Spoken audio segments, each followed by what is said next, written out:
Hey everyone, welcome back to the Huddle, brought to you by Play USA. My name's Nicole here with The embarrassed and ashamed Broncos fan, Ian St. Clair. I didn't even have to do that intro for you. You just did it yourself. I did. Here to talk about NFL Week 5, which let's just say what it was. The Steelers beat the Broncos, but I'm not going to do a lot of trash talk because we let you guys get back into a game you had no business getting back into. And I was not confident at the last few minutes that we were even going to win that game, even going in with such a big lead. So I just have nothing. Really, I have nothing to say. I mean, I'm glad we won, but it doesn't really instill confidence in me too much for the schedule going forward. I would hope not, because the Broncos clearly showed what they really are. I mean, at least they showed up in the second half. So at least They there's did show that. up in the second half, and then my team was stuck in the locker room, apparently. I mean, a lot of unanswered points in that second half, and I was definitely not screaming downstairs, scaring my dog over what was transpiring in that game. So I'll take the win, but and I'm not going to rub it in your face too much because it wasn't. It was embarrassing for me too. Even it was an ugly win, I think. Well, a win is a win. But now the Broncos are in a must win, but I'm not confident at all, which is why I'm wearing my Avalanche hat and my Avalanche shirt, because at least this is a team that Colorado can get behind and root for. I'm surprised you kept the Broncos pennant up on the wall. I thought maybe the wall would have been stripped. Now, I'm still a fan, but I won't outwardly show it in my attire. Going to Costco, not gonna let people know you're a fan. But Exactly. in the home, you can let them know. Um, we can't even say that the Broncos were the worst of the week. I think At least there's that. yeah, exactly. And without further ado, let's take it into the worst of the week, where we had NFL kickers by far having the worst week ever in NFL Week 5 with 12 missed field goals and 12 missed extra points throughout those games. I think it was just on Sunday. It was the worst Sunday ever in NFL history. So 12 missed field goals, 12 missed extra points, one day, one slate of games, and 5 of those come against Green Bay and Cincy In one game.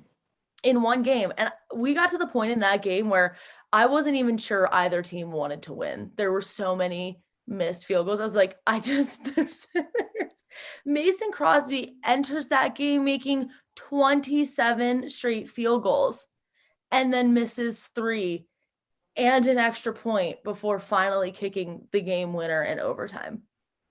And you'll remember when the Vikings played the Cardinals, Paul Allen, the great play by play guy for the Vikings, in overtime or at the end of the game, called the field goal and it was missed, but he said he made it. Well, Evan McPherson, the Cincinnati Bengals kicker, decided to tell Paul Allen to hold my beer, Yes, he did. literally. I mean, it was too good. I mean, he celebrates the kick like I keep thinking about the GIF or the GIF, however you want to say it, about the basket, the guy who shoots the basket and turns around and celebrates it. That's exactly how I view this. And we have the video up. We We've do. Take a actually look at it. Just take a Matt look at what we're talking about. and we've mashed up the call from Paul Allen for this kick because it's just too perfect not to do it. High snap, put down. Joseph, come on! It is good! No, he It's missed no it. good. Oh my. What a gut punch to a team, Paul. I mean, the only thing that could have made it better was if that exact audio would have been played during the game, because McPherson, the ball hits the flag, it hits the upright, it hits the flag. I guess he doesn't hear it hit the upright, or he just sees the flag move. He's celebrating, he's jumping on his teammates, he's hitting them on the top of the helmet. And I don't know who had to be the bearer of bad news and let him know, actually, no, you missed that field goal. And so the Packers get it back, and I believe after that they go to Crosby and they're like, there's no way he's going to miss 4 in a row. And he doesn't. He nails it. and the Packers finally win the game. I think most of us watching just wanted it to be over. It was just a comedy of errors. Like at some point, one of these teams has to score. Like or I guess maybe we thought it was going to go into a tie, but I really, that was a tough one to watch. Tougher than the Broncos Steelers game. Yeah, absolutely. And I think if anyone had missed another kick, there should be an NFL rule, like after 5 missed kicks combined, you then have to alternate your foot. So if you're a right-footed kicker, you then have to switch to kick left-footed. It's like that beer pong rule where, if like you get the ball back after it bounces and you have to shoot with your left hand. Like at that point, might as well try it. I mean, at least it makes the game a little bit more interesting. But yeah, that was terrible. That wasn't the only game where we saw this. If you were watching the Pats-Texans game, there were 3 missed extra points in a row. So it was just overall, and for any of you guys that had a fantasy week that died on kickers or a prop bet, that was just, I just feel for you. Not only did those kickers have the worst of the week, but if you had any of those kickers, I am just sorry, because that was absolute torture last week. It was a comedy of errors, literally. Like, I think you literally have to try to miss that many kicks. I mean, these are professional kickers. They should be able to do this in their sleep. Yeah, I don't know what was going on, but yeah, definitely the worst of the week. I don't think anyone could have had a bad beat worse than those NFL kickers. Do you have anything else to add before we take it to Twitter? I think the worst of the week was, and we'll get into this on Twitter, but I think the worst of the week was clearly the John Gruden email scandal and what's going on with the Washington football team. It just snowballed over the course of the last few days, and now the Raiders are without a head coach coming to Denver, more than likely going to beat the Broncos, but we'll see. It was just not a good week in terms of... It was not a good week. And I guess maybe we could have put that as our worst of the week, but like you said, we're going straight. Let's go to take it to Twitter. We've had if one scandal wasn't enough, Urban Meyer is just loving life right now, because he is totally in the background now because of this John Gruden scandal. And so just to recap, I believe it was about a week ago, the NFL leaks an email where Gruden, while working for ESPN, I believe it was 10 years ago, maybe 11 years ago, does comment on another anchor's appearance and what is a racially charged comment. And for the moment, a lot of people were saying, listen, it seems like he wasn't working for the NFL. It was a decade ago.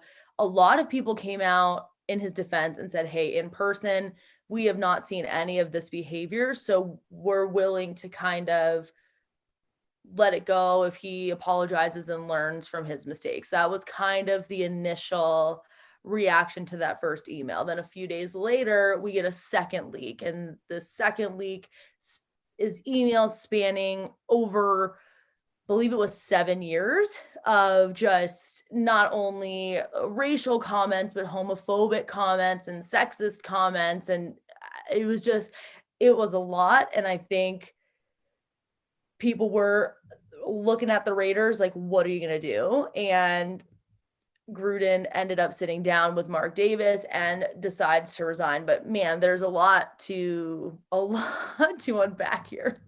A lot to unpack. And I think Brandon Staley said it perfectly in his response on Wednesday when he spoke to the media, had just a brilliant statement talking about the people who were referenced in those emails and that they do matter. And I said this on my podcast that I do for the Broncos. The person that I felt for most was Carl Nassib, about having to be in the same place as someone who clearly thought that way about him and didn't have the guts to do it to his face. And I hope that Mark Davis and the Raiders do what is needed to make him feel like he does matter and he's important to that organization. and that the people who were referenced in those emails matter. And that's not how people view them, because it was wrong. It was offensive. It was gross. And I'm glad John Gruden is out. But I think the main issue that I have with all of this is that it is diverging from the main scandal in all of this, which is somehow Daniel Snyder is still an owner of a Washington football team. That was the main part of the investigation that these emails came from. 650,000 emails, yet a guy who wasn't affiliated with that investigation or that organization is the culprit. And that's the issue that I think people have with all of this. I agree with you. And I do also agree with that statement that you need to make the people and the subject of those emails feel important, feel valued within the organization. But okay, Gruden's a start. But like you said, how valued can they feel if the subject of the investigation, the target of the investigation, is still the owner of a football team and still perpetuating that culture on his team? So yeah, this is definitely, it's a diversion, I think, for a lot of it. And until the root of the problem is solved, this is just a Band-Aid, and this is just, smoke and mirrors, because you're not showing those people that they matter in an organization like that until you get to the root of the problem. So they can, leak as many emails as they want, but leak the emails that matter. Who were these emails going to? Why did people in this organization feel like it was okay, feel like it was appropriate to say these things and get away with it? And clearly they did, because it happened for a decade, probably longer.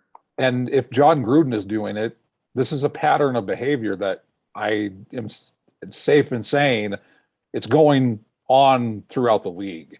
If John Gruden is saying this and feeling this way, like he's safe to write it down and actually put in black and white the way that he feels and thinks, and then sends it in an email, he's not the only one.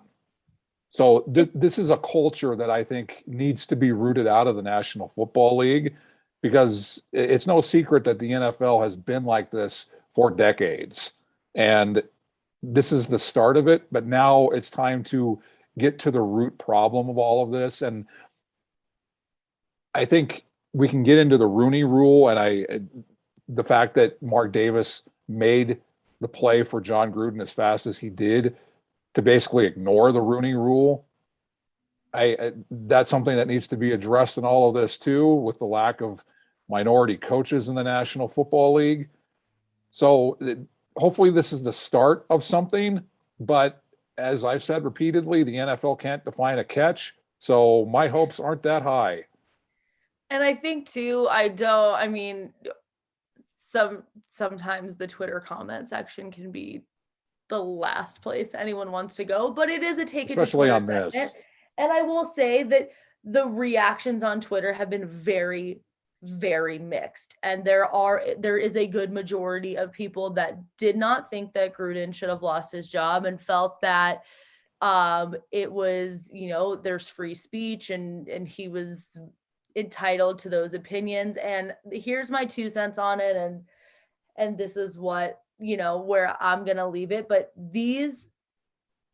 do I agree with anything he said? No, I think the comments were absolutely disgusting, but I think we're losing sight here that these were not personal emails.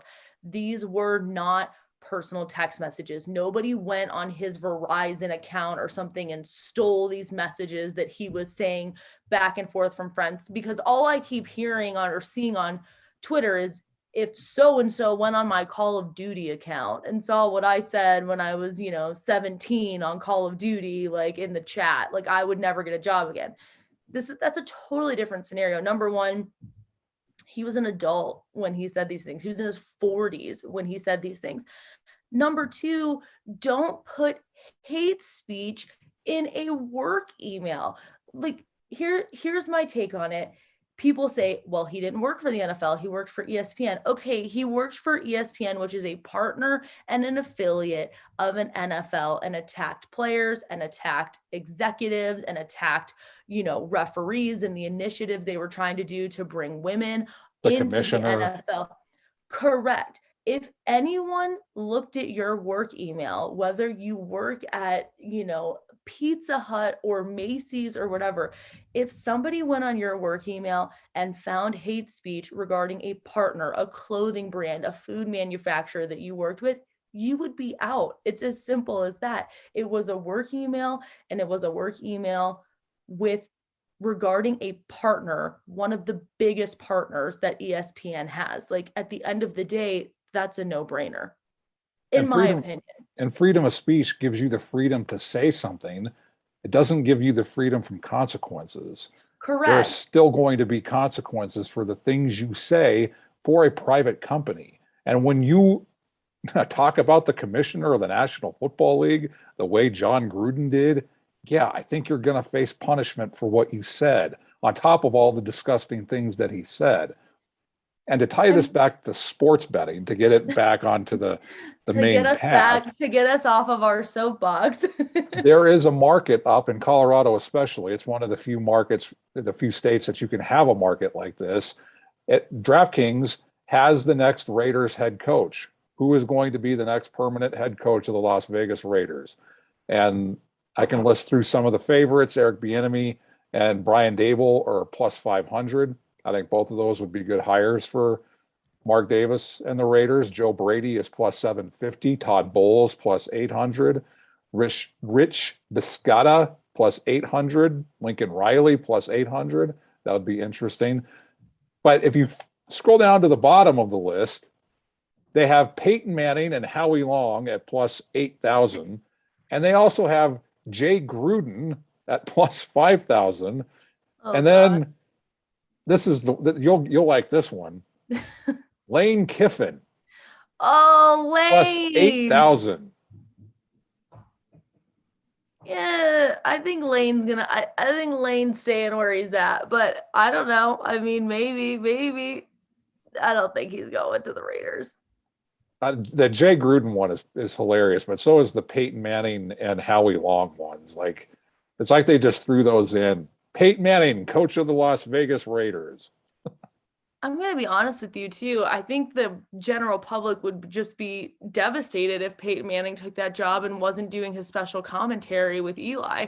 We've grown to love that. I think people sometimes don't even want to watch the marquee game unless or Eli and Peyton are commenting. So, no, we're going to say no, Peyton. You're not allowed to take that job. You have a new job. It is entertaining us with your brother on what is he doing Sunday night or Monday night? Monday night. We need you on Monday night. So you don't get to go to the Raiders. Not that I think he would want to go to the Raiders anyways. Well, and he played for the Broncos. So that would be like really? There's no way he would ever do that. So we don't have to worry about it. I just thought it was funny.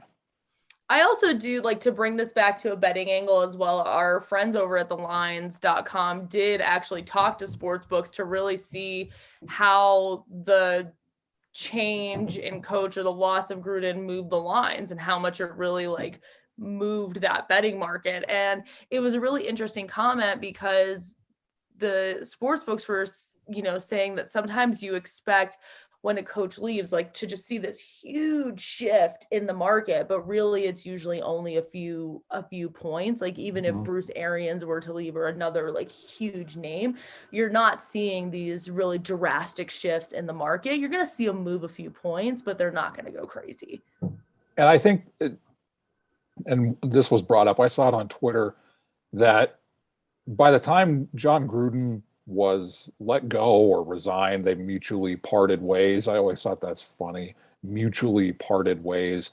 Let's just say it is what it is, which is that he had an ironclad contract and they were going to have to pay him out unless he resigned. So let's just say it is what it is. But by the time all that happened, they had already instituted the game plan. Derek Carr and the rest of the Raiders had already seen what the offensive game plan was going to be against the Denver Broncos. And we'll get to Fantasy Island. I will say this right now. If the game plan isn't to just chuck it to Darren Waller the entire game, then they're doing it wrong, because the Broncos haven't been able to cover tight ends since the start of this century. So that would be what I would do.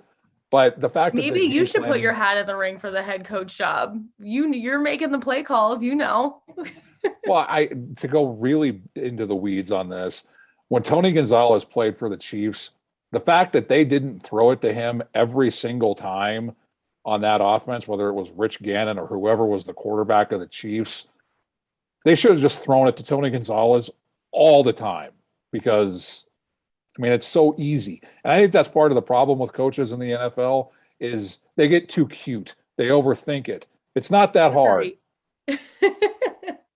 The trickery. We'll see.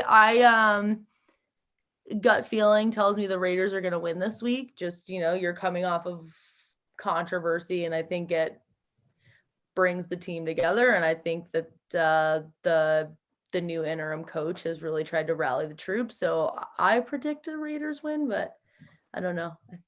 Sorry. I'm not getting into it. I'm not touching it.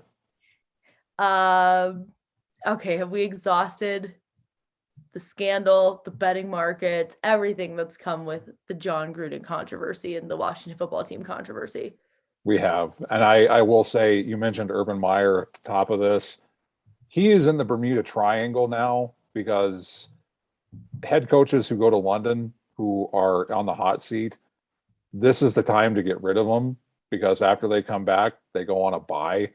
And Rich Eisen has talked about this for the last week or so, about how they're not on the same page, Trevor Lawrence and Urban Meyer.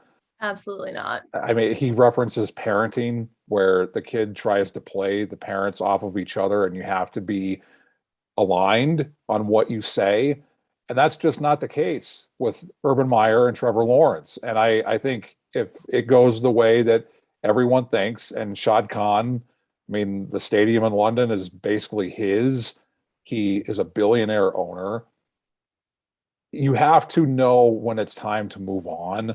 And I think after this Sunday, I think Shad Khan will realize that, because they will lose to the Dolphins and they will remain winless. And it's just time to rip the Band-Aid off and move on, and get a coach in there who can, at least for the rest of this season, get them on path and have a concerted effort where you're on the same page.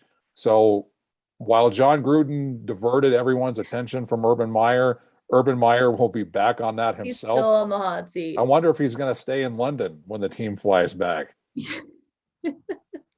Here's my thing. If we thought it couldn't get any more embarrassing with the Urban Meyer scandal, but then you have, like you said, where we can't even get the head coach and Trevor Lawrence on the same page, and it's coming out in a press conference, and it's like, let's be clear. Trevor Lawrence is the future of that franchise. Like, Urban Meyer, he will come and go. And if Urban Meyer's saying, oh, well, we didn't practice the quarterback sneak because Trevor Lawrence doesn't feel comfortable with it, doesn't feel comfortable rushing in the end zone. And then 5 minutes later, Trevor Lawrence comes out and goes, we practice that all the time. I'm absolutely 100% comfortable with it. It's just embarrassing. And it looks like you're throwing your quarterback under the bus. And they've invested way too much in Trevor Lawrence. You have to know where you're at in the food chain. Trevor Lawrence is above you. And I agree with you. I think we're in the final few weeks here. Even if they do win that game, I don't see it lasting long for Urban Meyer. There's just so much of a disconnect. And at this point, it's the record in and of itself is already embarrassing, but now it's just becoming Twitter fodder and becoming more and more embarrassing as the weeks go on. At this point, they're just delaying the inevitable. Exactly. Everyone knows what the outcome is going to be. It's just a matter of when it happens. And that's up to Shad Khan. And Mike Florio with Pro Football Talk with NBC Sports mentioned this. Shad Khan has wanted Urban Meyer for a decade. And the sooner that he can admit his mistake to himself, the sooner that this is going to end, and Urban Meyer is going to be heading to USC. We don't want him. No, don't put that out in the universe. But it is a little disappointing, if you've wanted this Christmas gift or something, you just you put it up on a pedestal and then you finally get it. And it's such a disappointment. You just don't want to admit to yourself that it was a dud, but Urban Meyer in the NFL with the Jacksonville Jaguars is a dud. And we all know it. But like you said, it's just Shad Khan just has to realize it. But all right, a lot of Twitter, a lot of scandal. I think it went longer than we thought. And, let me just put it out here. I appreciate people listening. I know there are a lot of different opinions on the John Gruden scandal.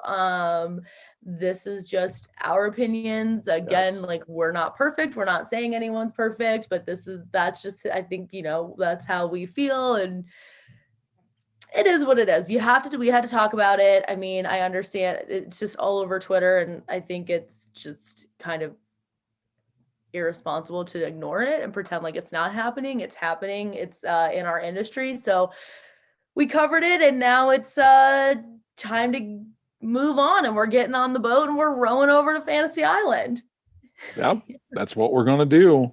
Let's do it. I've got a few little nuggets that I'm going to throw in today, but if you have Saquon Barkley, you will know that he is out for at least a week with injury. So for your waiver wires, if you see Devontae Booker, pick him up for a week or two because he will be getting reps now that Barkley is out. And same thing, not on the waiver wire, but if you have Claypool, time to move him up into one of those wide receiver spots because Juju is out. He had surgery. We have a little Twitter clip picture of him in the hospital bed here. Looks like he's recovering well, but he will be out for a while, which means if Ben can complete a pass, they're most likely going to be going to Chase Claypool for a good chunk of the rest of the season. And what was interesting about that whole Steelers game is Najee Harris had his breakout performance as an NFL running back. So I wonder if that is going to get him going in terms of fantasy production and potential prop bets. It helps to have a defense that I guess didn't even plan for Najee Harris to run the football, which is a fascinating development. But in terms of my fantasy, I will beat this drum. If you're in a salary cap league, streamline your defense. And there's one option out there this week, the Colts. If you're in a salary cap league, they're a little more expensive, so you'll have to make it work. But I think going against the Texans is going to be a good play for your defense. If you're in the need of streamlining a defense, potentially the Bengals against the Lions, that could be a good play too. All right. I like it. Short, concise, to the point. Let's get back to the mainland. Look, you even have a Broncos cup. Wow, I gotta step it up. I do not have all this Steelers paraphernalia. I think it's still at my parents' house. I'm gonna need to get it.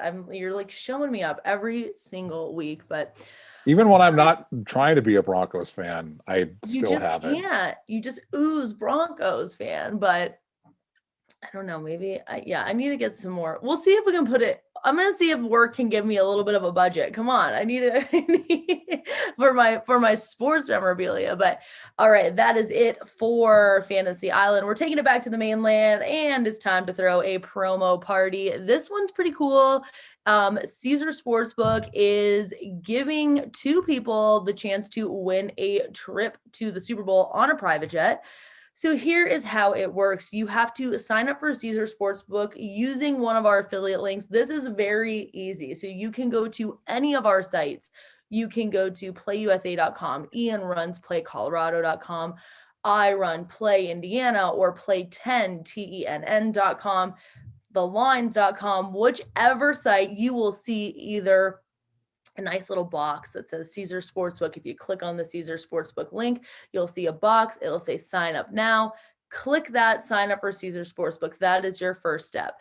And then all you have to do is wager on the NFL throughout the season. So for every $10+ wager you make on the NFL at -200 odds or longer, you will earn an entry to win a trip for Super Bowl 56, a 2-night stay at a Caesars Las Vegas resort, and a private jet to and from the game, which is pretty sweet. Not how I will probably ever be attending a Super Bowl if I go.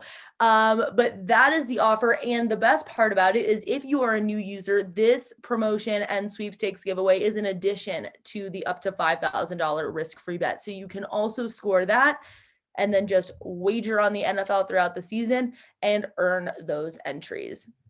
For me, DraftKings has been running this. We mentioned Fox Bet, how they do Thursday Night Football promos. DraftKings has been running this since the start of the year, where if you do a same game parlay, you can get your money back up to 25% if you lose. You have to opt in, and it's a good way to at least get a chance to experience. If you've never done a same game parlay, DraftKings launched same game parlays right before the start of the NFL season, around the start of it was around Major League Baseball, right before the start of the NFL season. So if you do a same game parlay that loses, you can opt in and you'll get a $25 free bet, up to That's $25. nice. And they're fun. Did you do one for one of your prop lock and drop bets? Did you end up doing a same game parlay? I've done a couple of same game parlays. The opening week of the NFL season, I actually did one on the Chiefs and the Browns. So I was actually rooting for the Chiefs, which I still feel dirty about, but it hit. So I was happy. A lot less dirty when you win money, right? Exactly. And that's one of the things about sports betting that is so fascinating, is it changes the way you watch the games, but also how you root for games. Because when you have money on the line, you'll do anything, like root for the Chiefs. Something you never thought you'd do. I felt that way about fantasy too. I felt like that's why I took a step away from it, because I just couldn't even enjoy the games anymore because I had so much skin in the game and so much that I wanted to happen. And it was just too much. It was like, I'm rooting for these teams I can't stand, but I know that they have good players and they're on my roster, so I need them to score. So same with fantasy. But yeah, these same game parlays are fun. We've seen quite a few operators launch them, and I think we're going to see more operators get on this trend because we know parlay wagering, it is fun. It is a moneymaker for the sportsbooks. So just be aware of that, sportsbooks do make a lot of money on parlays. They do hit rarely, but they are fun. So if you put a few bucks down, and again, like with the same game parlay option, a lot more fun than having to string together multiple games into a parlay bet. So I like it. I like that promo from DraftKings as well. I will say that if you do a same game parlay, the smaller the legs, the more likely it is to hit. And if you go for things that are actually going to happen, the likelihood that you win increases too. I did one last week at DraftKings that involved the Browns and the Chargers. And I think it was 6 things. It didn't involve either team winning. It was just things that are going to happen in the game. I missed by one thing. I said Justin Herbert would not get over 349.5 yards. And of course, he threw for like 450. So, it happens. This is what happens with parlays, but it's, if you can take the risk out of it with DraftKings, not a bad option to give it a try. So I always like these sort of risk-free or, less risk. If you're going to try a product, it's great to know that, you can kind of get a second chance at it. But all right, let's end the show. It's time to put our money where our mouth is, and it's time for prop lock and drop it. And I'm coming off of a hot streak. So I did hit both of my props last week. We did have I believe it was 48.5-yard field goal in that Dallas game. And we had a under 1.5-yard touchdown sequence in the Kansas City game. So I went 2 for 3. How did you do? I went 2 for 2. How did you do? I went 1-0. All right. Said that Josh Allen would throw for 3 touchdowns, and he did, because he was playing the Chiefs, who have a horrible defense, and we know that. And they also can't keep control of the ball. But you know what? That's not going to stop me from doing a prop on the Chiefs this week, which I can get totally annihilated. But I'm gonna go with my gut feeling here. I'm going back up against the Chiefs. Get back with the Chiefs. They're taking and real quick. That's what you're supposed to do when it comes to sports betting, is listen to your gut. I'm going, okay, so maybe this will be good for me, but they're going up against the Washington football team. Mahomes is made on average over 4 rush attempts per game with about 6.7 yards per rush. I think this Washington football team is going to go back to the blitz. I think they're going to get Mahomes on the run, and I think he might be lighting up the secondary as well, but we know that this Chiefs offense has a lot of turnovers. So I think they're going to get him on the run and scrambling just a little bit. So I'm going to take Mahomes over 18.5 rushing yards at -115 on DraftKings Sportsbook for their game against the Washington football team. And for the first time in like weeks, we're not going to the same game. So you know what? I'm glad, because I think people were starting to not believe us. So this is good that we're going for different games. So at DraftKings Sportsbook, they do weekly specials. And I thought this one, it has good value. It's not crazy odds of happening. So what they have is, I think it's going to be the game of the week.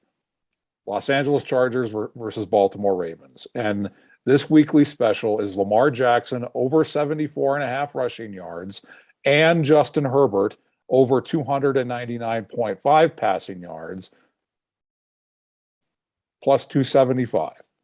So not too crazy.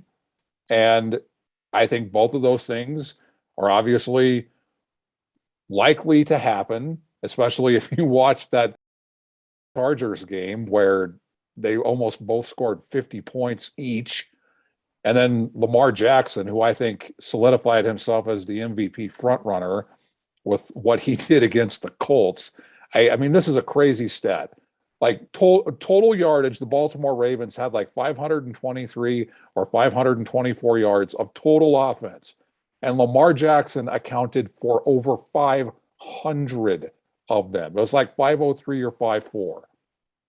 Also, I'm sorry, Colts fans, because talk about a bad beat. My God, like you go into that game, you're like, we've got this on lock. Like the Ravens look like garbage. The Colts are like, Wentz is looking decent. The Colts are on fire. And then, God, did he turn on another gear in that second half? And it just went downhill, and it went downhill fast. I really don't know how the Ravens pulled off that game, but kudos to Lamar. I mean, that game was something.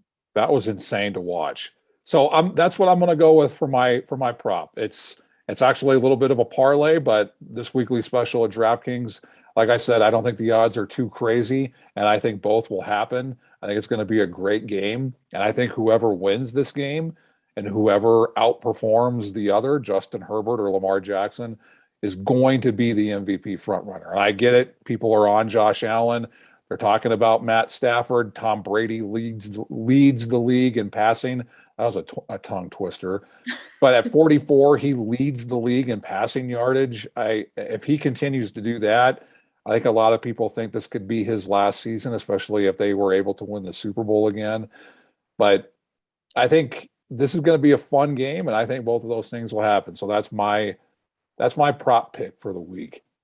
I mean, honestly, if you're Tom Brady, just to go to your 50 at this point, he's looking better now than he's ever looked. Yeah, why not? Which is hard to say, but I mean, it's like with both physically and on the field, he's looking better than he's ever looked at 44 years old. Just keep going. Why not add another 15, 20 Super Bowls to your roster? But all right, I like it. For all of you that are betting this week, good luck with your wagers. For those of you that are just watching football, enjoy the games this weekend, and we will see you next week. See you guys.